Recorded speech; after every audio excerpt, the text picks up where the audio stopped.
Pakistan international maritime expo and conference में कितने मुफाहमती याददाश्त के मुआहदे हुए, कितनी मालियत के सौदों की मुस्तकबिल में यकीन दहानियाँ करवाई गईं। 4 रोज़ा नुमाइश से मुतालिक मज़ीद तफसीलात बताएंगे नुमाइंदा दुनिया न्यूज़ हमजा गिलानी।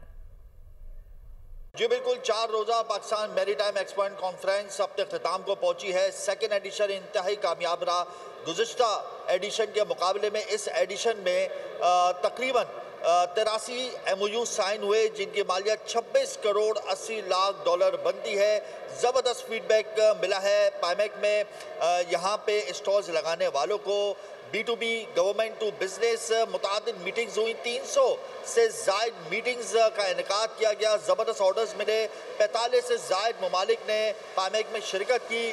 मुख्तलिफ ममालिक से आए मंदुबीज़ ने यहाँ पे स्टॉल्स लगाए। सिक्योरिटी के सख्त इंतजाम देखने को मिले हैं। यहाँ पे टेक्नोलॉजी के हवाले से, यहाँ पे शिपिंग रिसाइकलिंग के हवाले से, यहाँ पे साइबर सिक्योरिटी के हवाले से, यहाँ पे ब्लू इकनॉमी के हवाले से अवेयरनेस सेशंस भी मुनक्किद हुए। और यहाँ पर एक मैसेज दिया गया है कि अब हम मेड इन पाकिस्तान के फार्मूले पर चलेंगे। यहाँ से एक्सपोर्ट भी होगी और पामेक इसका ज़रिया है। जी।